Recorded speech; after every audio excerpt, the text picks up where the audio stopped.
G'day and welcome to the next episode of the Rock Does Dishes Too podcast. My name is Jack and thank you so much for joining me today. The main focus of this edition of the podcast is on the cultural and societal barriers that men face when they try to balance their work and their family commitments. Previously in the series, you've heard Adam discuss some of the legislation and policy aspects of this problem. In this episode, I want to focus much more on the cultural and societal barriers that men are facing when they try to balance their work and their family care commitments. But what's become really clear to me throughout this whole process is that nothing exists within a vacuum.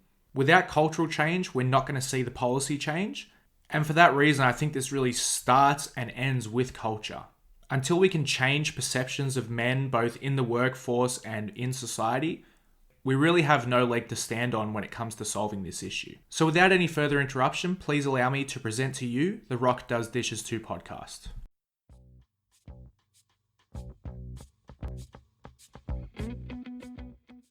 So everyone is probably relatively familiar with the idea of a male breadwinner. Basically, he's the sole earner for their household. He puts bread on the table, goes out to work and focuses on his career, while his wife stays at home to look after the children and do the domestic work. We probably have it in our heads that the male breadwinner idea is fairly antiquated, and to an extent it is. But I just want to go through a couple of points that might show the male breadwinner idea is not as irrelevant as it might seem. So in Australia, mothers are less likely to be employed than fathers. Of the mothers who do work, they're far more likely to be employed on a casual or part-time basis than on a full-time one. Fathers, on the other hand, especially fathers of young children, are particularly likely to work overtime. And Australian men in general work some of the longest hours in the OECD. And this is despite the fact that the majority of men report they would like to spend more time at home with their families and their children. So what these stats are conveying to us is that the concepts and ideas underpinning the male breadwinner model are still very prevalent within Australian society. These stats demonstrate to us that men are largely expected to take on the financial burden of caring for their families, while women, on the other hand, are largely expected to take on the unpaid caring roles required to raise children. So one of the main consequences of burdening men with the financial responsibility for child rearing is that it limits their access to the caring responsibilities of child rearing. With such a large gap between male and female earnings, families will often have to make economic decisions as it pertains to childcare. It makes logical sense that in households who can't afford to have both parents take time off work, that the higher income earner would remain at work. This is just one example of how families and individuals' decisions are informed by cultural and societal factors. Although an individual man or an individual woman may want to either stay at home or return to work, their capacity to make a decision is informed by other factors. In this case, it makes no economic or financial sense for a lower earner to return to work.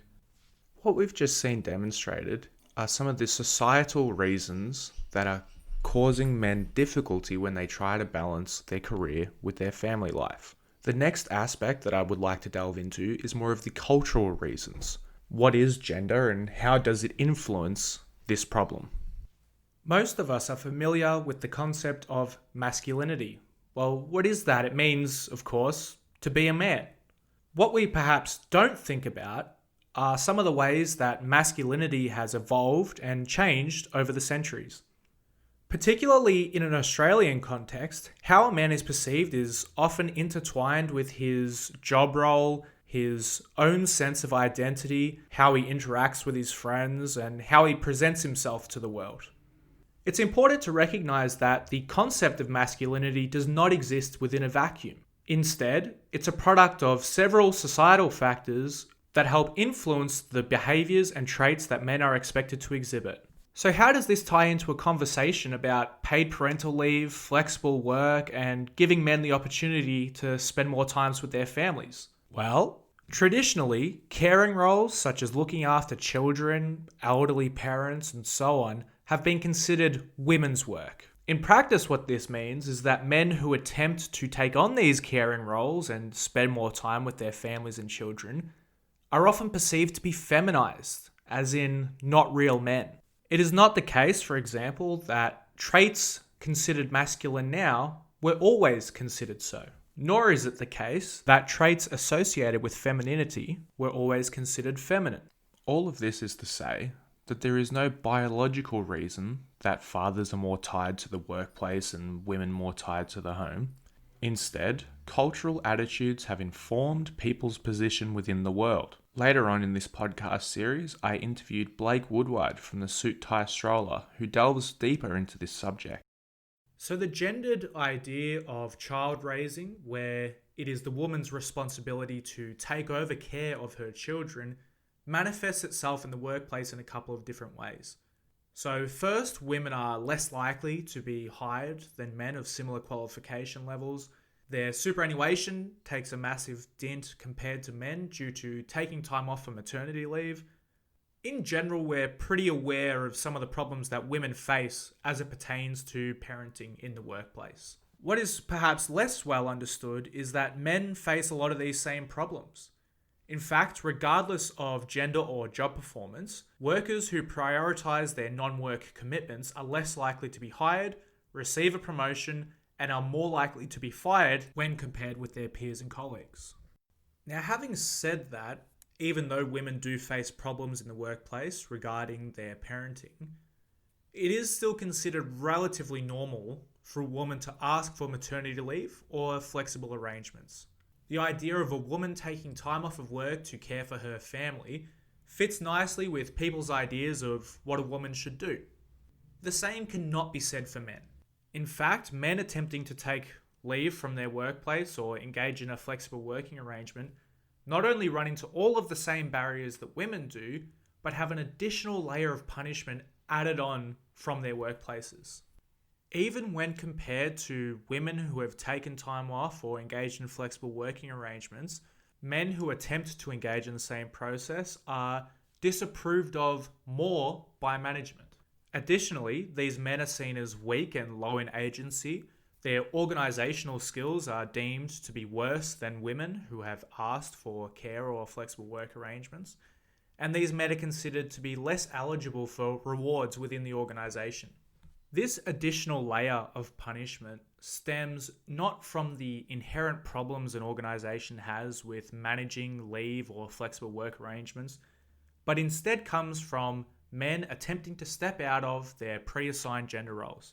By taking on a more caring approach to their family lives and taking a step back from their careers, men are exhibiting what have been classified as feminine traits. As a result, these men are considered to be effeminized or not real men and are punished disproportionately to women who ask for the same treatment. So if we add all these factors together, men's overall higher wages, the derision from management of men who try to access their leave, and the ostracization and accusations from your peers that you're not manly enough if you try to take a step back from your career, it seems pretty clear to me why men aren't accessing the leave entitlements already granted to them. Later on in this podcast series, I'll be making a series of recommendations about changing the way that we view men who try to take their leave. Suffice to say for now, the current system is not working. Thank you so much for listening to this episode of the Rock Does Dishes Too podcast. My name has been Jack, and we've been discussing the cultural and societal barriers that men face when it comes to balancing their family and care.